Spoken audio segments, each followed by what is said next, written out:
Shalom, irmãos. Dá para acender aqui a luz? Eu acho que fica melhor para todo mundo, fica menos até cansativo. Tem alguma luz aqui? Pronto, joia, obrigado. Esses 4 anos atrás, na verdade, a gente bem antes disso, tinha começado essa parceria com a igreja lá de Serra Talhada e começamos com módulos para obreiros e pastores lá do sertão. E conversando com o conselho, então, a gente entendeu que, se Deus quiser, a nossa intenção é começar um seminário a nível de bacharel em teologia, para esses pastores e obreiros do sertão. Então, para que isso pudesse ser efetivado, o conselho, com sua sabedoria e também liberalidade, resolveu nos enviar e nos apoiar, equipe pastoral, para fazer mestrado e doutorado. Então, não só eu fui beneficiado, como também os demais pastores da igreja foram beneficiados, né? O pastor Humberto está fazendo mestrado na parte de pregação. O pastor Letinho está fazendo doutorado também, né? O pastor Daniel também está fazendo doutorado. Então, pela graça do Senhor e também por causa da liberalidade da igreja e do conselho, nós temos esse privilégio. Mas esse privilégio, irmãos, é simplesmente para dar as condições para que o seminário seja feito. Porque diante das instituições e autoridades, essa titulação precisa existir para ser válido o ensino no seminário. Então, Deus quis e, graças a Deus, então, a gente chegou lá. Louvado seja o nome do Senhor, não é? Eu quero agradecer a Deus, quero agradecer muito ao conselho da igreja. O conselho da igreja, irmãos, foi quem de fato segurou o cajado, segurou com força para me abençoar e me proteger. Tem sido uma bênção caminhar com esses homens de Deus. Eu não posso esquecer de agradecer a minha esposa, né? Ela não está aqui, mas ela também me abençoou muito. Ronaldo Lidório foi meu orientador e, como o Ronaldo me abençoa, não é? De diversas formas.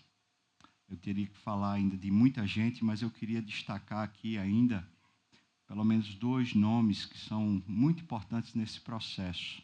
É o nome do pastor Daniel, que me ajudou bastante, né? E o nome do pastor Letinho, que me ajudou bastante. Ambos me ajudaram muito para poder eu conseguir concluir. Então, louvado seja o nome do Senhor, não é? Mas, irmãos, nós não viemos aqui para ouvir a respeito de doutorado, não é? Nem viemos aqui para ouvir a respeito da minha vida, não é? E eu estava pensando nisso quando estava ali louvando, que o ano passado nós tivemos aqui um retiro que foi tão abençoador, né? E a gente, às vezes, quando tem um momento assim desses especiais, a gente quer repetir, né? E isso não tem fórmula para repetir. Não adianta a gente colocar o mesmo formato para ser uma bênção. Eu sei o que aconteceu o ano passado. Eu estava aqui, eu vi. As pessoas que vieram para o retiro no ano passado, elas tinham fome de Deus. Sabe o que aconteceu? Deus resolveu descer e resolveu abençoar. Então, pergunto para você, você veio com fome de Deus, irmão? Veio? Ser sincero, você veio para buscar o Senhor, não é? Da minha parte, assim, eu não tenho nada para dar. Falo isso diante de Deus. Deus sabe o caco que está aqui, bagaço que está aqui. E o louvor, uma bênção, né? Eu estava ouvindo ali, estava dizendo, meu Deus, que louvor abençoado. Mas eu sei também que da parte deles não pode sair alguma coisa que toque o nosso coração. Só o Senhor, não é? Então, eu sei que a gente já orou, a gente já clamou, já pediu. Queria, antes mesmo de ler o texto, de a gente seguir aqui, queria que a gente tivesse um tempo para dizer isso para Deus, de forma muito pessoal. uma forma que você sabe dizer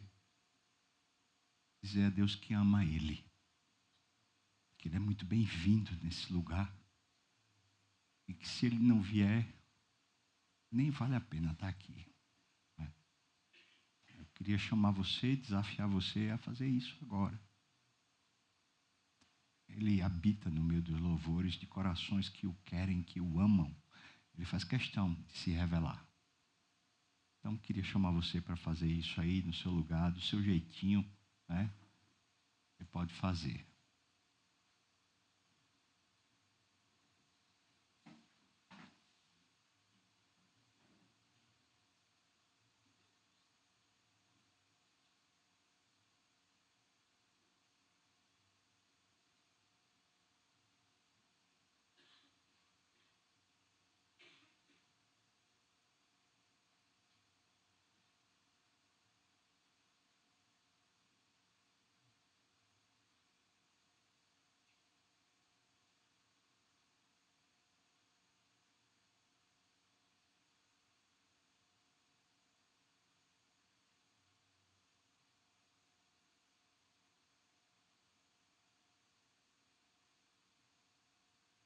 Não a nós, Senhor, não a nós, mas ao teu nome dá glória.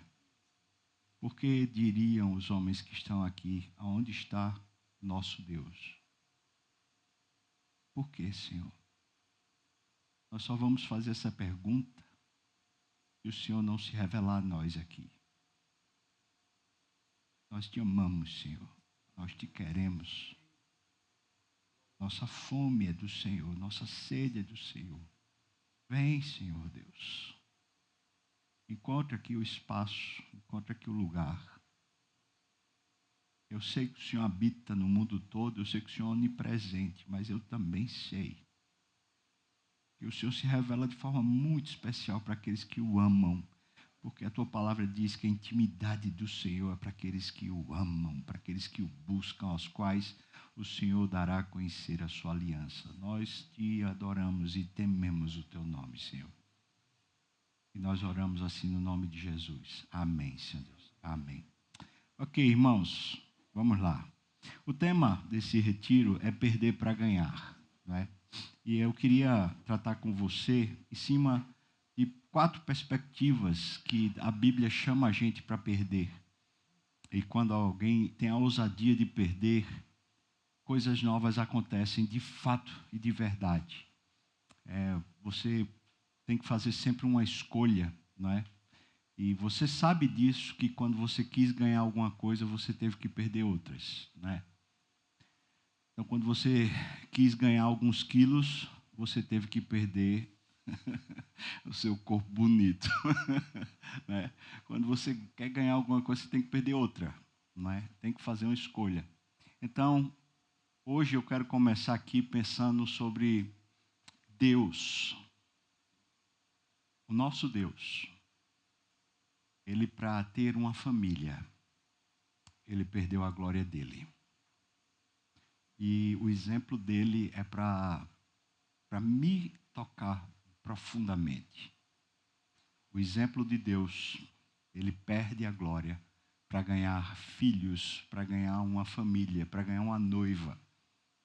E eu não sei você que chegou aqui, como é que está essa situação sua de família e de vida.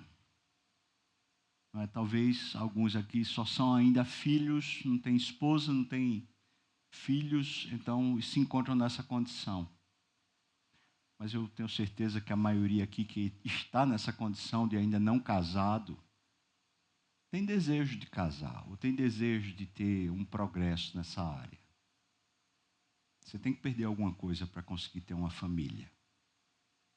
E eu tenho visto, infelizmente, muitos jovens, estou falando de homens, que chegam aos 25 e não casam, chegam aos 30, não casam, 35, 40 não casam. E não é por falta de ter uma mulher de Deus ou de ter uma pessoa que Deus tenha apresentado, mas é por outro motivo. Por outro motivo. Mas também tem homens aqui que são casados. E como é que está o casamento? Como é que vai o relacionamento com a esposa? Tem homens aqui que têm filhos, mesmo que talvez o casamento já caiu, já quebrou, mas tem filhos. Como é que está a sua relação com filhos? Filhas. Veja só, a proposição dessa meditação de hoje é: Deus, para ter uma família, uma esposa e filhos, Ele precisou perder. O que foi que Deus perdeu? Deus perdeu a glória dele para a gente poder fazer parte dessa família. Para a igreja ser a noiva de Cristo e para nós sermos os filhos de Deus. É sobre isso então que eu queria falar. O texto está lá em Isaías 63, abre aí sua Bíblia. Nós vamos ler a partir do versículo 7 e nós vamos pensar aqui em como Deus nos torna família. Como Ele fez, o que Ele fez, o que foi necessário para nos tornarmos a família de Deus. Como? Então, versículos 7 e 8, começa uma narrativa aqui em Isaías sobre isso. Eu acho que se eu falar mais alto vai dar microfonia. Pode até baixar um pouquinho. Daqui a pouco eu vou estar falando um pouquinho mais alto. Então, vamos lá. Capítulo 63, versículos 7 e 8, para a gente começar. Veja, diz assim o profeta, falando sobre Israel, sobre o caminho de Deus com Israel, ele diz: celebrarei as benignidades do Senhor e os seus atos gloriosos, segundo tudo o que o Senhor nos concedeu e segundo a grande bondade para com a casa de Israel, bondade que usou para com eles, a casa de Israel, segundo as suas misericórdias e segundo a multidão das suas benignidades. Porque ele dizia: certamente eles são meu povo. Veja a nomenclatura. Filhos que não mentirão. E se lhes tornou o seu Salvador. Você percebe? Aqui está dizendo claramente o seguinte: para que tivesse família, Deus teve que usar uma benignidade especial. É uma bondade especial, um recheio, um afeto. Ele teve que, vamos dizer assim, conquistar. Teve que conquistar a mulher, ele teve que conquistar a noiva, ele teve também que conquistar filhos. Você sabe qual é o método para se ter filhos.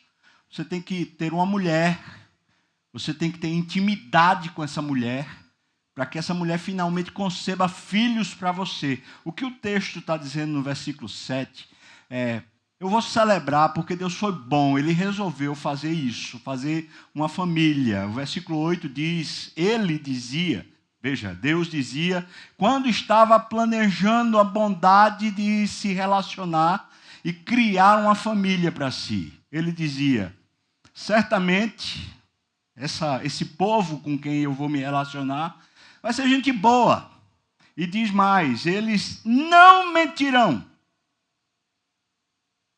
Bom, ninguém começa um relacionamento pensando assim, vai me trair. Ou ninguém começa um relacionamento pensando assim, eu vou me aborrecer. Daqui a pouco eu vou ter vontade de dar um tapa. Ninguém começa relacionamento pensando na frustração, no desencanto, no problema. Pelo contrário, quando a gente começa um relacionamento, a gente começa justamente o que é bom. Porque preenche, porque satisfaz.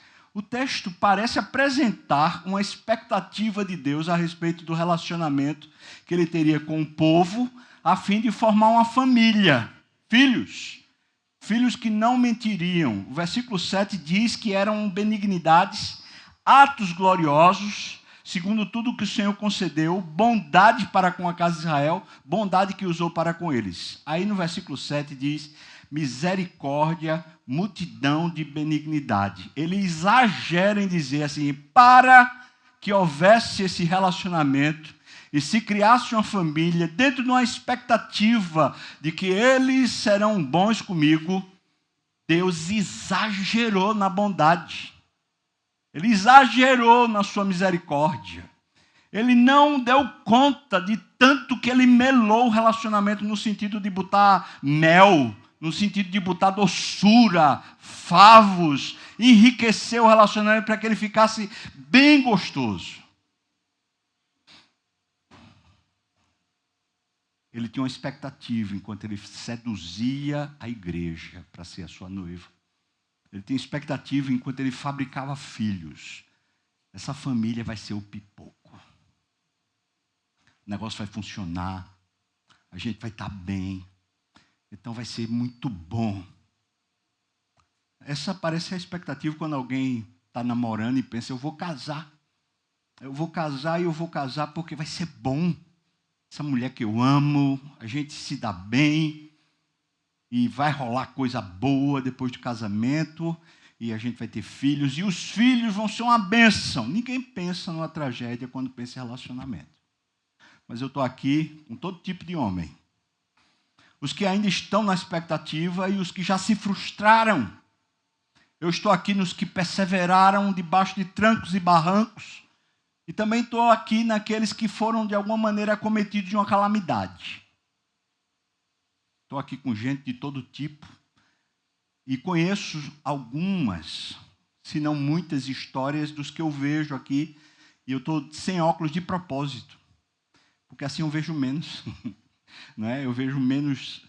Quanto mais vai ficando longe, mais fica só a sombra, a penumbra. Porque quando eu fico olhando, eu fico me lembrando das histórias. De muitas histórias com as quais eu já tive que lidar ao longo desses 25 anos de ministério pastoral. Eu fiquei pensando aqui, Deus precisava de você? Sinceramente, Deus precisava de uma família? Precisava de esposa, de igreja? Deus precisava de filhos? Você acha que precisava?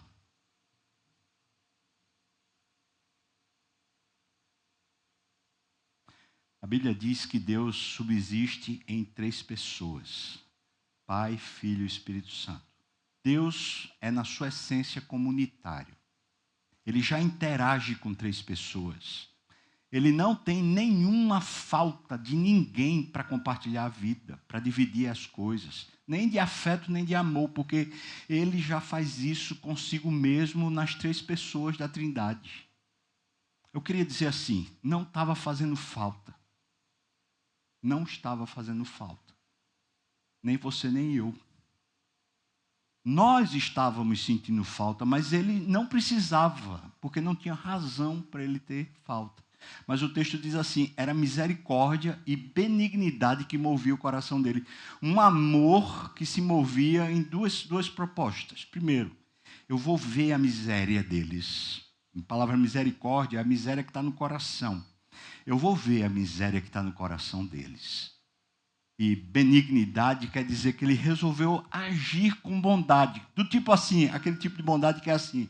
Olha, eu não quero nem ver a podrura, eu não quero nem ver o mal, eu não quero nem saber do problema. Eu só quero simplesmente abençoar.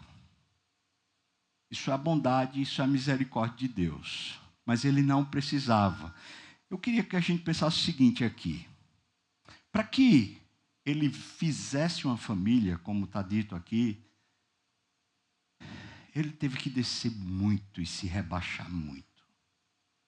Algumas coisas que a gente precisa saber sobre Deus.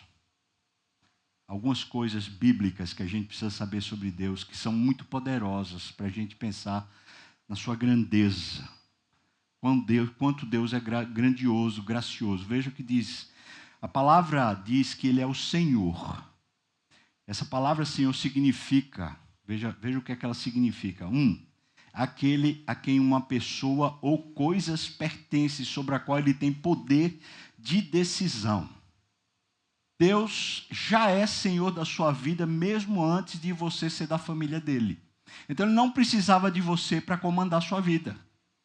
Ele já é Senhor, mas não é só Senhor da sua vida, ele também é Senhor de tudo ao seu redor. Da sua economia, de suas finanças, da sua inteligência, da sua saúde, do seu cabedal, de toda estrutura financeira ao seu redor. Deus é Senhor de tudo. As coisas todas pertencem a Ele. Segunda definição do Senhor que diz aqui, Ele possui e dispõe tudo.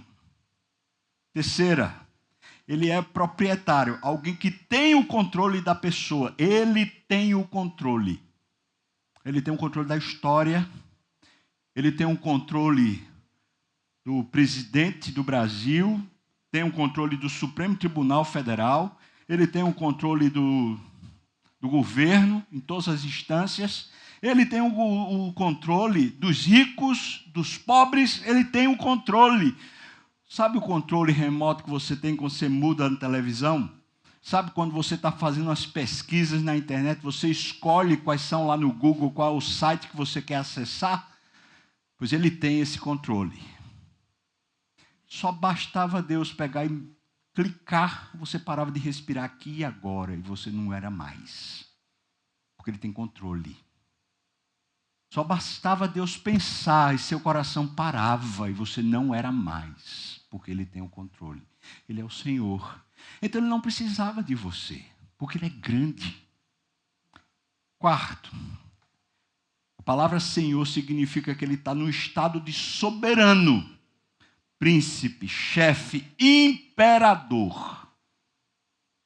Deus é a última instância do poder. Ele não se refere a mais ninguém acima dele. Portanto, para ele, termos não faz diferença. Quinto, a palavra Senhor significa um título de honra que expressa respeito, reverência com o qual os servos tratam seus senhores. Veja só, Deus já é tratado com respeito e com reverência por toda a criação. Ele não precisava de nós.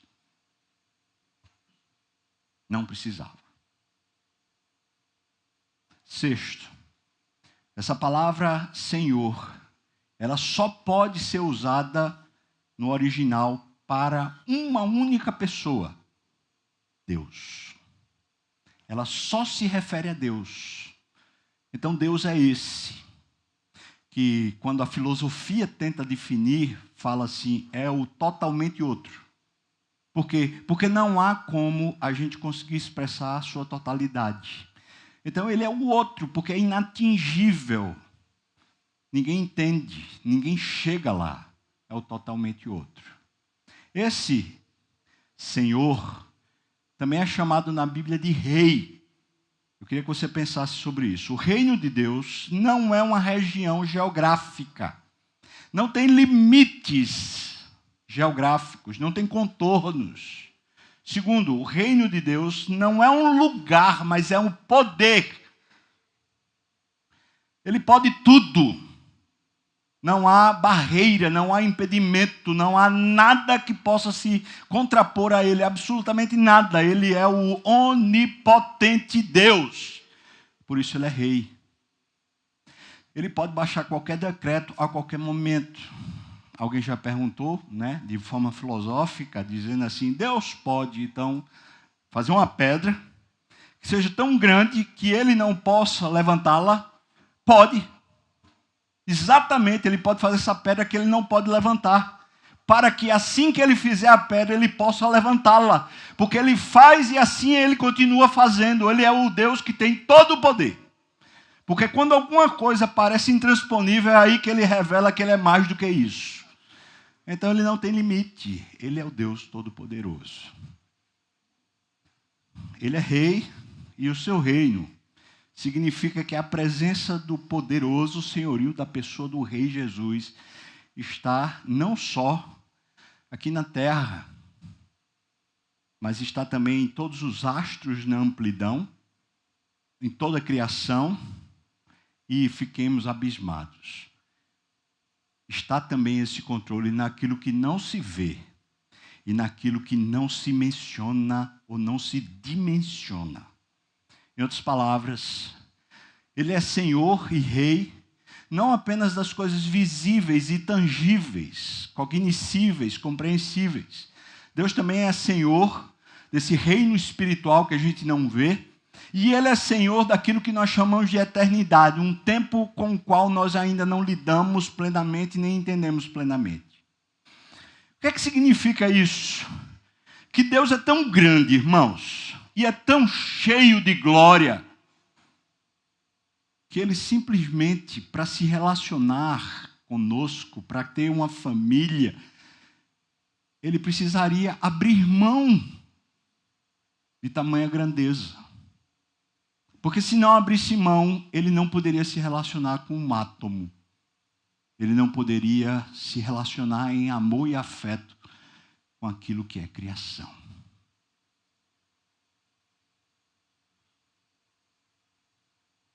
O texto que a gente acabou de ler fala que ele tinha desejo disso e ele esperava por isso. Para que Deus pudesse ter uma família, ele abriu mão da sua glória. E é isso que significa Jesus encarnado. João, o Evangelho de João, logo no primeiro capítulo diz: no princípio era o Verbo. No princípio era o Verbo. O Verbo estava com Deus, o Verbo era Deus, era isso, era esse, era tudo. O Verbo controlava todas as coisas. Todas as coisas foram feitas por meio dele, e sem ele nada do que foi feito se fez. Ele era luz, a verdadeira luz que vinda ao mundo ilumina todo o homem. E o Verbo se fez carne. Como você consegue imaginar aquele que é o autor da luz, aquele que é o autor da terra, aquele que é o autor do tempo, aquele que é o autor dos seres humanos, aquele que é o autor de todos os animais, aquele que é o autor de todo habitat terreno, de repente ele se coisifica. Ele vira gente, ele vira um ente dentro da criação. Isso é inadmissível. Mas é isso que acontece. Por que Jesus vem? Para que ele vem? Ele era o centro da história. Ele era o dono da história. Ele já era em tudo. E para tudo já era ele. Não lhe faltava nada. Mas para ter uma família com você, ele precisou abrir mão de tudo. Da sua glória. Ele está se reduzindo para poder ter você. Para fazer uma família com você. Comigo. Você pensa que esse processo foi fácil? Vocês pensam que esse processo foi sem problema? Pois o texto vai continuar. Então volta lá para o texto, Isaías 63. Agora a gente vai continuar. Vamos ver esse processo, o processo do esvaziamento de Deus. O processo onde Deus começa a perder para ganhar você. Eu estou falando isso porque a gente tem que parar e pensar assim: meu Deus, será que eu valho isso? Será que eu valho esse sacrifício todo? Por que que Deus vai agir desse jeito? Será que vale a pena ele me ter pagando esse preço? Veja qual é o processo. Versículo 9 e versículo 10 diz assim: em toda a angústia do povo, dos homens de Deus lá do Egito, em toda a angústia deles, Deus foi angustiado. E o anjo da sua presença, ou seja, o anjo da presença de Deus, os salvou, salvou o povo, salvou eu e você.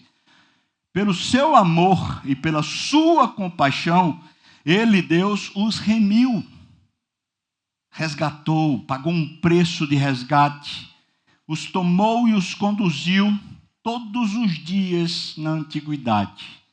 Versículo 10, mas esses que receberam esse presente, mas eles foram rebeldes. Eles contristaram o seu Santo Espírito. Pelo que também Deus se lhes tornou inimigo desses. E ele mesmo, Deus, passou a pelejar contra eles. Será que dá para baixar um pouquinho o som? Porque está... O próprio Deus se tornou inimigo e começou a pelejar contra eles. Eu queria que você pensasse, para Deus poder nos ter como família, o processo dolorido dele de perder a sua glória, de esvaziar, porque ele precisava e queria nos amar, e amar com compaixão, alguns elementos. Primeiro, o texto diz que ele passou a sofrer a nossa angústia. Pense aqui. Como é que uma pessoa que está vivendo o melhor de tudo, que está tendo toda a plenitude de tudo, resolve sentir a angústia dos que estão sendo angustiados? Para quê? Para se relacionar, para lhe ter. Tem mais. Segundo, ele, para poder nos ter, ele resolveu salvar você pagando uma remissão. Você sabe o que é isso? É um pagamento de resgate. Agora o texto diz que nós ficamos rebeldes.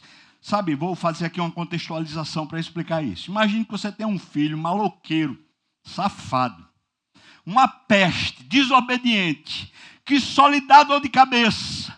E esse menino, de repente, é pego pela polícia, porque ele é um marginalzinho miserável. E esse que é pego pela polícia como marginal é preso. Agora tem um resgate para ser pago. E o resgate é toda a economia que você teve ao longo da sua vida toda. Tudo que você amealhou durante toda a sua vida é o preço do resgate do seu filho que está preso. Mas seu filho não vale nada. Aí você diz, eu vou pagar o resgate, a remissão desse menino na cadeia.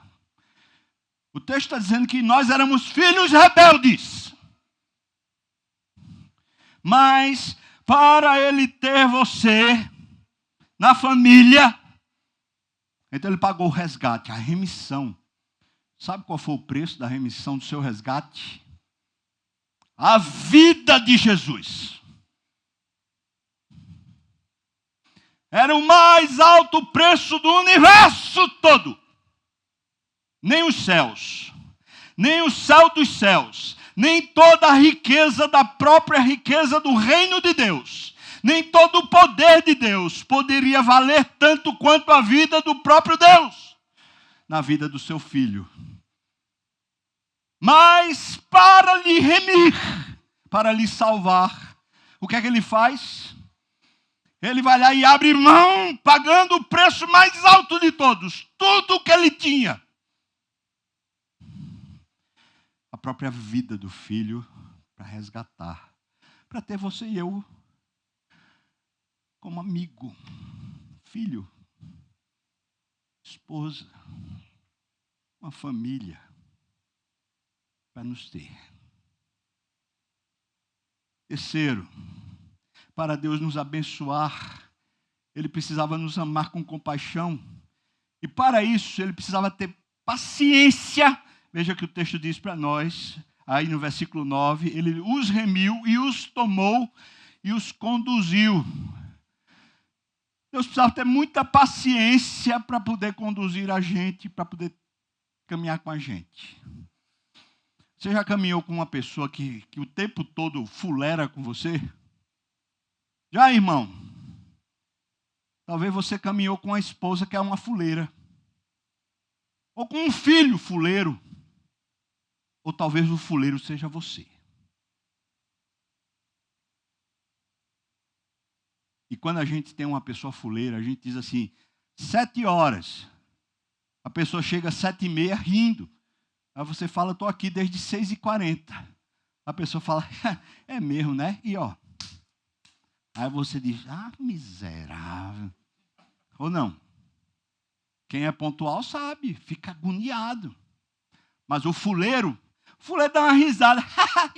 Que besteira. Vontade de dar um pipoco, ou não? Ao fuleiro.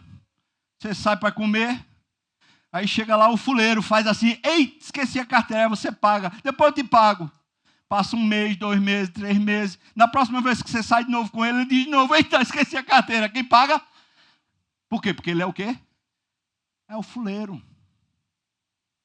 Você aguenta o fuleiro? Você aguenta o fuleiro? E quando seu filho é o fuleiro? Seu filho, o fuleiro. Você diz, menino, tu só tem uma obrigação na vida, miserável, estudar. Aí chega a nota do fuleiro. 3. Você fala, que nota é essa? Mas todo mundo na classe, todo mundo, até o CDF, ele só tirou 9, e ele sempre tira 10. Aí você fala, pronto, está explicado, né?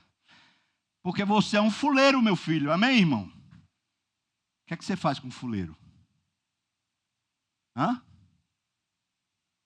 Chega no fim do ano, você olha para trás e fala, paguei o ano todinho no colégio, mas o seu filho vai levar couro, vai levar pau. Por quê? Como é que você anda ao lado de uma pessoa que é fuleira? É com paciência. Tem que ter um amor superlativo para aguentar. Vez por outra dá um grito, porque não aguenta. Vez por outra chama para o cinturão e para a chibata, porque não aguenta.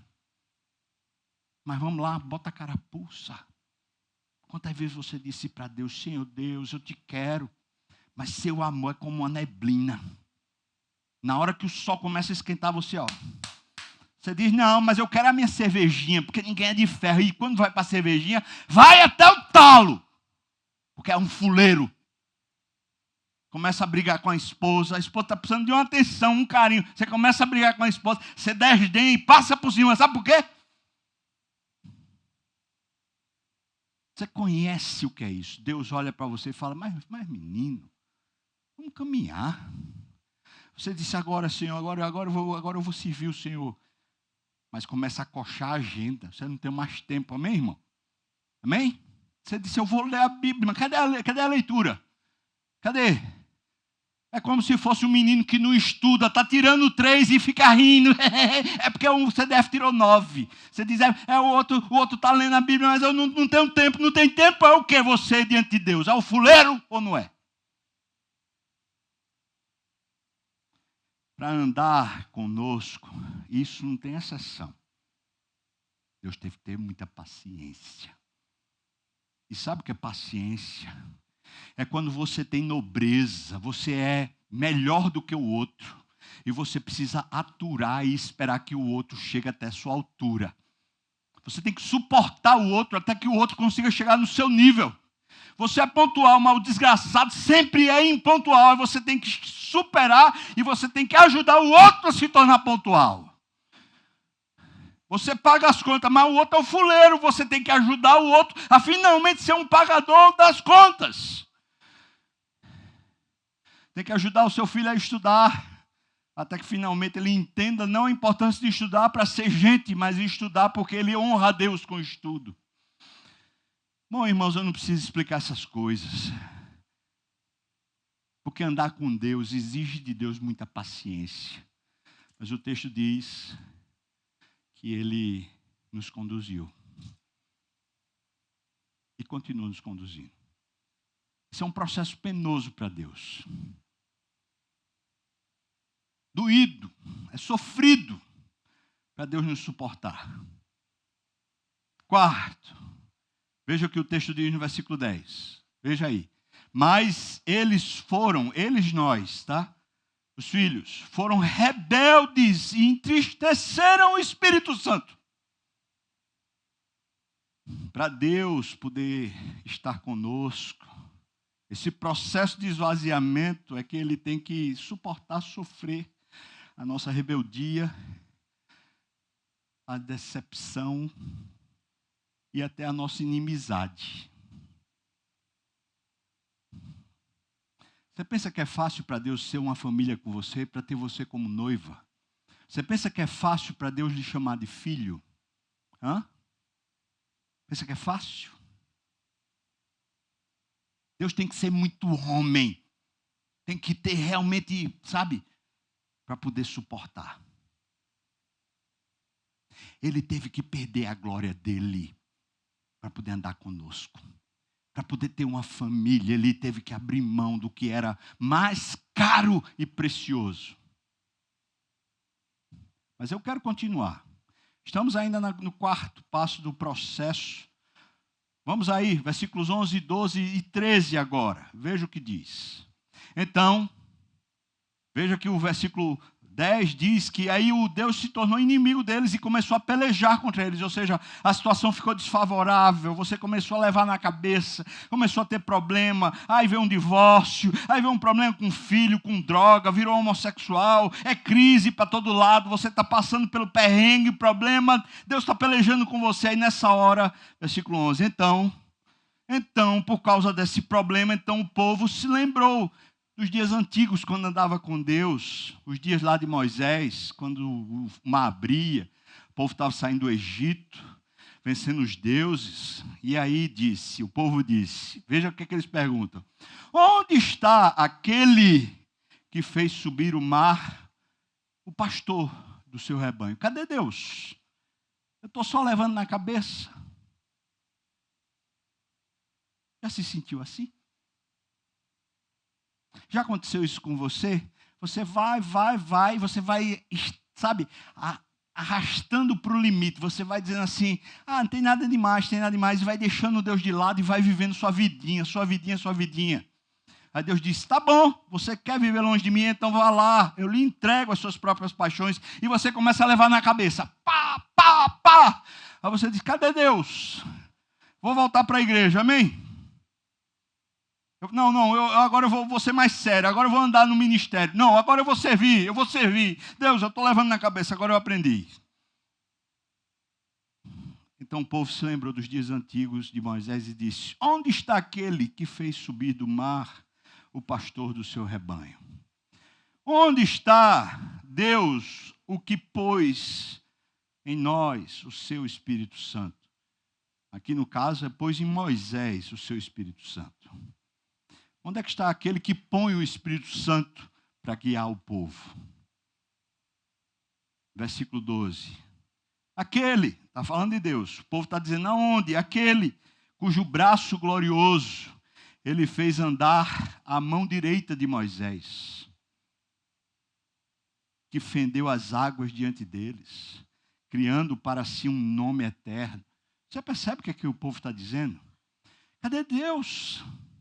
Cadê o Deus que nos livra dos problemas? Cadê o Deus que faz finalmente a gente ter vitória? Cadê o Deus que nos dá finalmente paz? Cadê o Deus que nos dá triunfo? Cadê o Deus que nos faz finalmente habitar em segurança? Cadê o Deus que nos faz vencer a doença, vencer a falta de recursos, vencer, a humilhação, a vergonha, os problemas? Cadê o Deus que me faz vencer? Cadê? Versículo 13.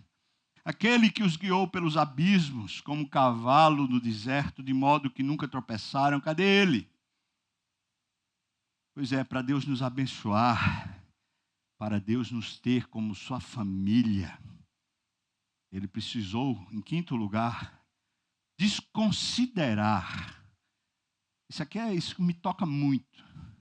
Deus precisou desconsiderar a condição safada da humanidade.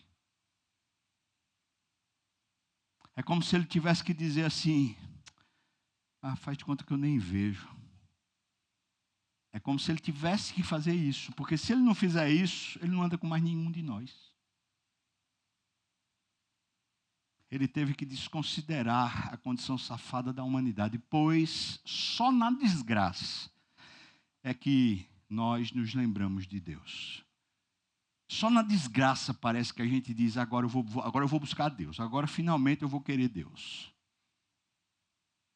Agora eu pergunto para você, imagina aqui essa situação. Você está namorando com uma mulher. Aí você está namorando com a mulher chega e lhe bota uma gaia. Aí você diz assim, não quero mais não. Quero mais não. Acabou. Aí ela começa a levar revés. Começa a ter problema. Aí ela agora quer voltar a namorar com você. Aí você diz, tá bom, eu perdoo. Quando ela começa a namorar com você, ela de novo bota a gaia. Ela diz, eu não quero mais não. Aí ela começa a levar revés. Aí ela volta para você e fala, não, mas é você o homem que eu amo. Você quer de novo, irmão? Você sabe como é que chama isso, né? Você quer de novo? Quem vai querer essa mulher? Pois o texto está apresentando isso. Esse povo parece que só volta para Deus quando leva na cabeça. Mas você sabe quem é esse povo? Sou eu.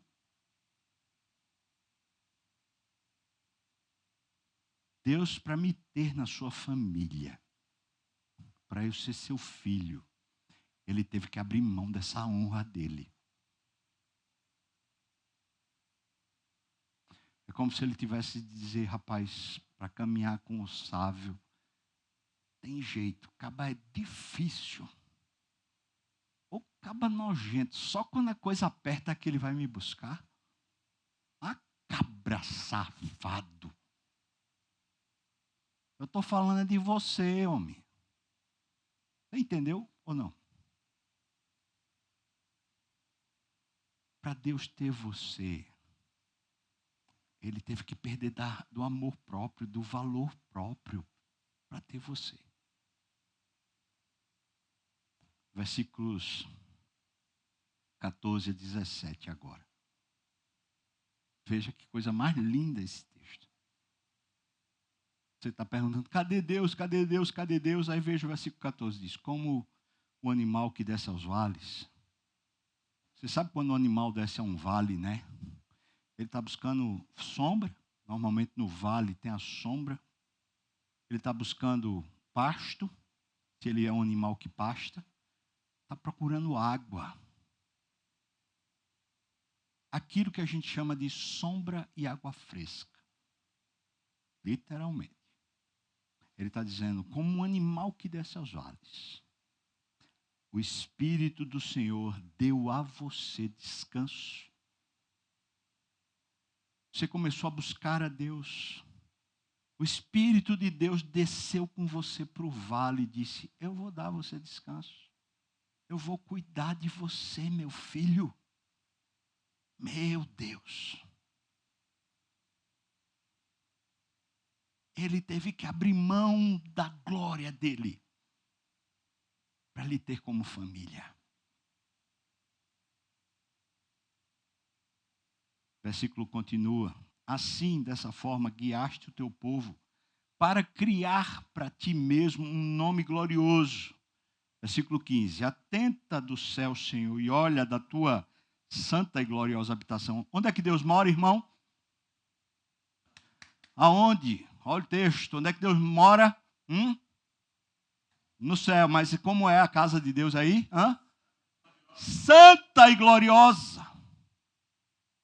Como é a sua casa? Sua casa é santa e gloriosa? Bom, gloriosa, pelo menos. Aquela casa que você diz assim, rapaz, não sinto mais falta de nada. Aqui em minha casa está tudo perfeito. Pois Deus habita lá no céu, na santa e gloriosa, mas veja que o texto está dizendo que para lhe dar descanso, ele tem que descer, ele tem que largar a casa que é santa e gloriosa. Esse é o 6º ponto. Para nos abençoar, Deus tem que descer da sua casa santa e gloriosa. Para ter você como família, como filho. Ele teve que abrir mão desse status, desse conforto, desse privilégio, desse prazer, como um animal que desce até o vale. O Espírito Santo pega você para poder dar descanso a você, descendo da sua santa e gloriosa habitação. Tem mais, versículo 15, ainda mais, ele diz, onde estão, a pergunta do povo, onde estão o teu zelo e as tuas obras poderosas? A ternura do teu coração e as tuas misericórdias se detêm para comigo. Em outras palavras, Senhor Deus, tu desceste para me dar descanso. Mas cadê o Senhor que me faz finalmente me sentir assim super especial? Está esperando mais o quê? O fato de Deus vir à terra como gente, já perder da sua própria glória e honra, a fim de se tornar como um de nós, morrer na cruz para lhe salvar, para lhe dar finalmente herança com Jesus Cristo, para lhe fazer filho, para lhe fazer propriedade exclusiva de Deus, já não basta para você, para dar descanso ao seu coração, ainda tem que ter mais. Pois o texto está dizendo que eles começaram a perguntar: onde estão os teus zelos e as tuas obras poderosas? Ainda tem que ter mais. Não basta para a gente ter afeto com Deus, não basta para a gente ter amor a Deus. O que Ele já fez, ainda tem que ter mais. Pois é, para Deus nos abençoar, Ele precisa desconsiderar nossas reclamações. Se Ele ouvisse as nossas reclamações, nossas murmurações, nossas queixas, se Ele desse atenção, seria como aquela relação que a gente tem com um filho que está reclamando o tempo todo. Ou como a relação que a gente tem com uma mulher que só faz reclamar dentro de casa. Ah, você não tem jeito, você só chega assim, você só faz assado, você só... E reclama, e reclama, e reclama. O que é que a gente faz com uma pessoa que só faz reclamar? O que é que a gente faz? Hã? O que é que a gente faz com um filho que só faz reclamar? O que é que a gente faz com uma esposa que só faz reclamar? Para Deus ter você como família, Ele teve que fazer como que um vídeo de mercador, do tipo assim: não estou nem ouvindo essa reclamação. É tão injusta. Eu já fiz tanto por eles que eu não estou nem ouvindo o que eles estão dizendo quando estão reclamando. Porque se eu ouvir, não vai prestar. Ainda tem mais. Versículo 16, ele diz: mas tu és nosso Pai. Ele está reconhecendo. Ainda que Abraão não nos conhece, Israel não nos conhece, tu, ó Senhor, és o nosso Pai, nosso Redentor é o teu nome desde a antiguidade. Nós reconhecemos que tu és o nosso Pai. A gente está reclamando, mas a gente sabe. Ninguém fez o que o Senhor fez por nós. Ninguém. A gente reconhece. Tudo bem. Mas aí vem o versículo 17. Veja o que ele diz. Ó Senhor, por que nos fazes desviar dos teus caminhos? Opa! É o quê? Você conhece gente assim? Você chega assim e fala assim: ô filho, meu filho, por que você está falando assim? Por que você está fazendo desse jeito? Aí ele chega para você: mas também o senhor. Conhece alguém assim? Não. Hã? Alô? Alô?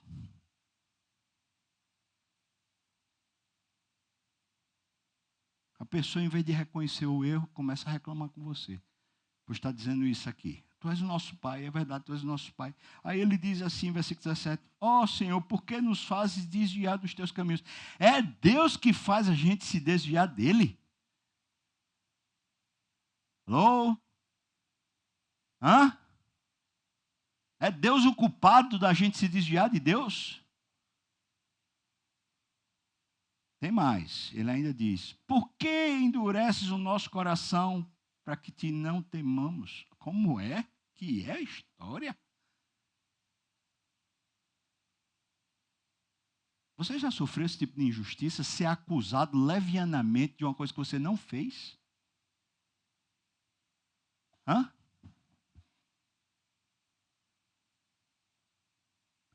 Você está se esforçando que só para dar atenção à sua mulher, faz o que pode para ela se sentir especial. Sei lá, porque você demorou mais no banho, tomando banho, fazendo a barba. Aí ela diz assim: mas também você nunca me dá atenção. Você diz: eu vou dar uma tapa, eu vou dar, me segura que eu não aguento. Porque quando alguém nos acusa de uma coisa que a gente não fez, dá raiva. Especialmente quando a pessoa que está nos acusando para se defender da falta dela. Para Deus ter você como família, filho, esposa, Deus precisou desconsiderar nossas acusações sem sentidos. Então a gente poderia dizer que pelo menos 8 atitudes Deus tem que ter para que a gente finalmente possa ser filho, família, esposa. 8. Eu vou repetir as 8 de maneira bem rápida. Deus precisa sofrer a nossa angústia. Deus precisa nos salvar pagando o resgate, pagando o preço mais alto. Deus precisa ter paciência para nos conduzir, porque a gente é fuleiro. Deus precisa sofrer com a nossa rebeldia. Deus precisa sofrer decepção e a nossa inimizade para poder ter-nos na família.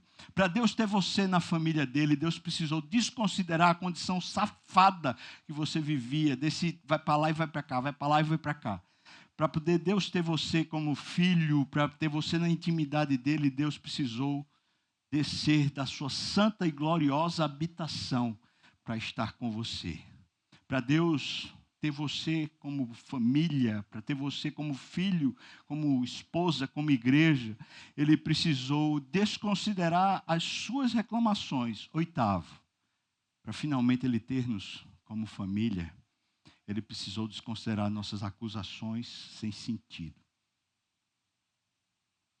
Será que fica claro para a gente que esse Todo-Poderoso, autossuficiente, que vive em glória inacessível, imarcessível também, que não se esgota, que não desvanece, que não perde jamais o brilho, esse já estava satisfeito. Mas para ter você consigo, ele precisou abrir mão da sua glória para ganhar família. O texto de Filipenses, você pode abrir aí, Filipenses 2, de 5 a 11, retrata muito bem o preço que Deus teve que pagar para nos ter na sua família. O texto diz assim, Filipenses 2, de 5 a 11. Filipenses 2, de 5 a 11. Tende em vós o mesmo sentimento que houve também em Cristo Jesus, pois ele, subsistindo em forma de Deus, não julgou como usurpação ser igual a Deus, antes a si mesmo se esvaziou. Ponto 1, ele se esvaziou. Ponto 2, ele assumiu a forma de servo. Ponto 3, ele tornou-se homem, semelhante a homens, reconhecido em figura humana. Ponto 4, a si mesmo ele se humilhou. Ponto 5, ele foi obediente até a morte e morte de cruz. Filipenses está dizendo para nós que para Deus ter você como família, filho, como igreja, como esposa, para finalmente constituir uma igreja, constituir filhos, para ter um relacionamento com você, Deus teve que se esvaziar. No Velho Testamento, no texto de Isaías, eu coloquei 8 pontos que Deus teve que abrir mão da glória dele. Agora no Novo Testamento eu estou colocando 5 pontos que Deus teve que abrir mão da sua glória para ter finalmente você. Ele perdeu para ganhar você. Agora eu pergunto para você, vale a pena? Vamos fazer o inverso? Vamos fazer o seguinte, a gente agora está na posição de Deus e a gente pergunta, se eu fosse Deus, para poder me ter, valeria a pena ele fazer o sacrifício que ele fez? Hã? Você acha que valeria a pena? Fala a verdade, irmão.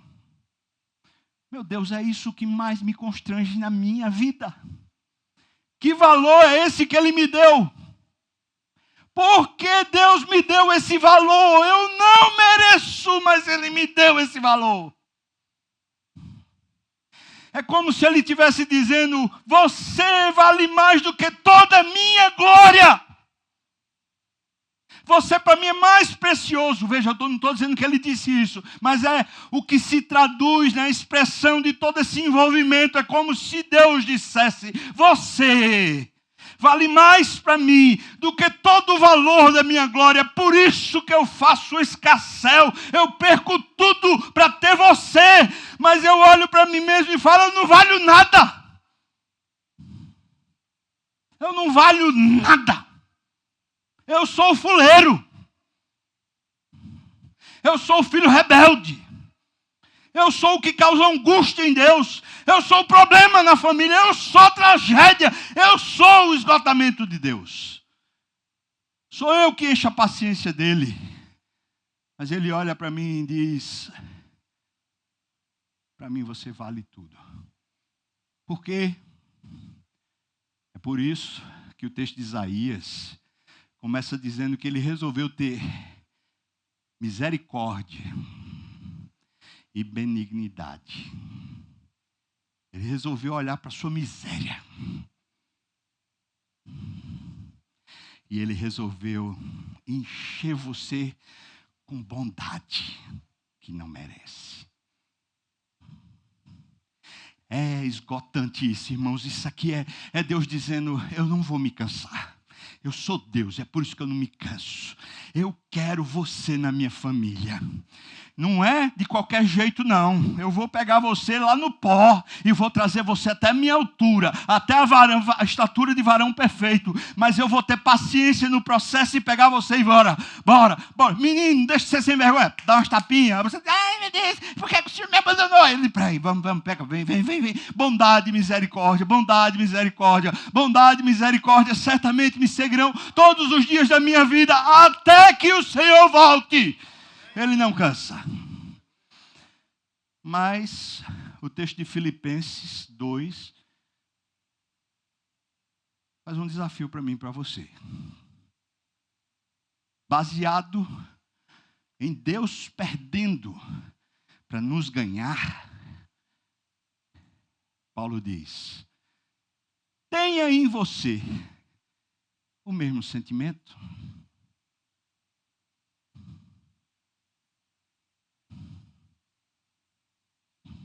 Jovens, quer ter uma família? Largue mão da sua vanglória. Deixe de ser peitudo, petulante.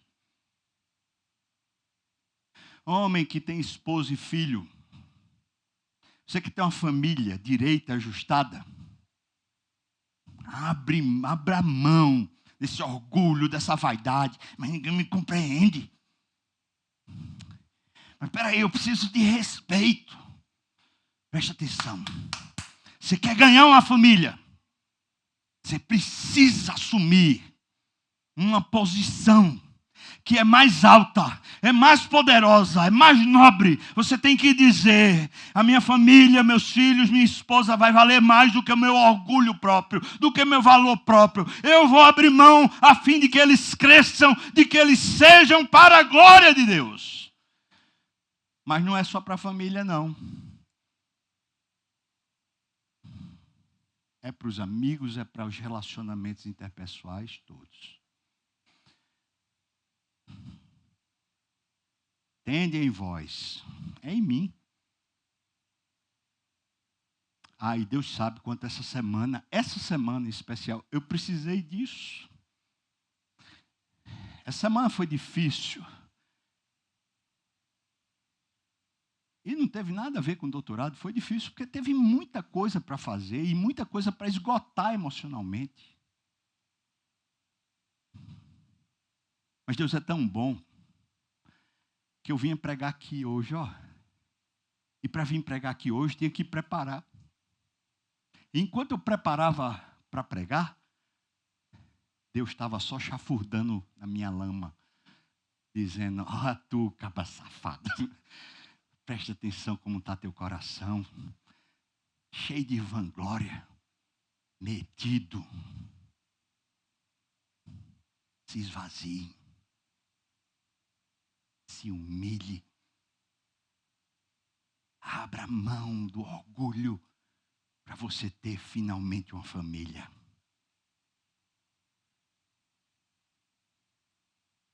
Foi assim que Deus fez.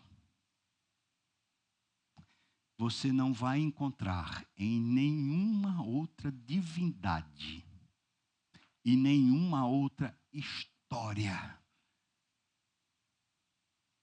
o que Deus fez. Só Ele, por ser Deus, foi capaz de fazer isso por você. E aí, irmão, você está disposto a perder para ganhar?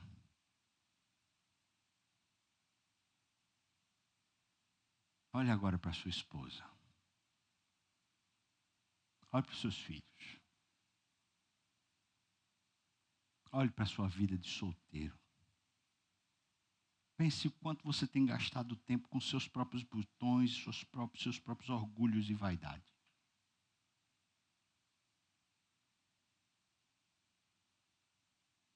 Para Deus ganhar a sua família, Ele teve que perder da sua própria glória. tenha em você o mesmo sentimento. Eu quero lhe chamar nesse desafio aqui. Não tem gente que seja tão difícil, não tem gente que seja tão safada, não tem gente que seja tão fuleira, que a gente não possa amar. Que a gente não possa dar uma segunda chance ou mesmo dar uma segunda milha.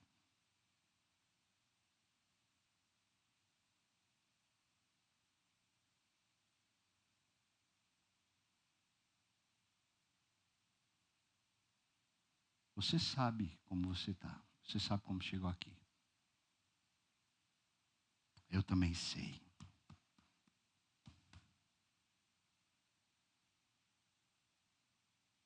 E se eu estou pregando isso para você, é porque eu estou levando uma lapada, irmão.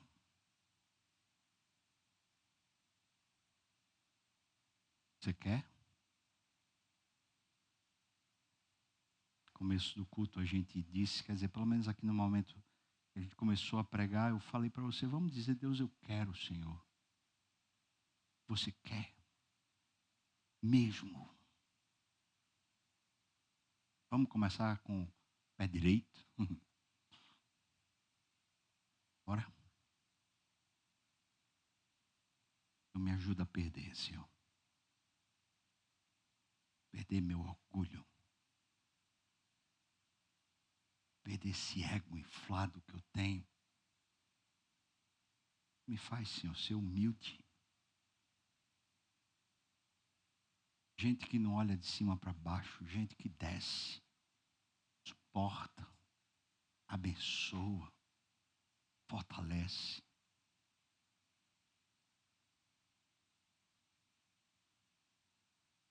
Tende em vós o mesmo sentimento que houve também em Cristo Jesus. Se você topa, irmão, quero convidar você a ficar de pé. Eu queria orar com você e orar por você.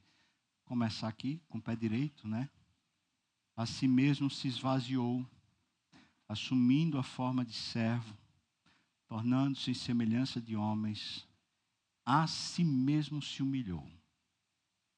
Foi obediente até a morte, morte de cruz. Até a morte. Até a morte. Ó Deus.